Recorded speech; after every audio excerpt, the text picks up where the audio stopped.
yeah, when we were in, he's just very book smart.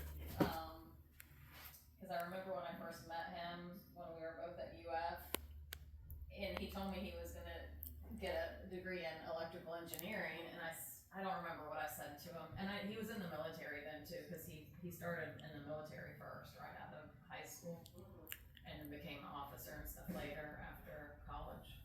But I remember he said, "Oh, I don't want to be an engineer," and I'm like, "Then why are you taking all this?" And he said, "For a challenge." Wow. Yeah. So went for a hard degree to be challenged. So yeah, he's very much a nerd. That's all right. Yeah. He's taking care of his sweetheart Yeah.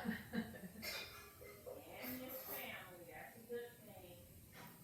I've caught him before at the computer, and I'm like, "What are you doing?" Like I've seen him like working on that problem. I'll look up because there's people on the internet that have like a very challenging whatever type of math problem, and he'll do that like for fun. And I'm like, that's not fun to me.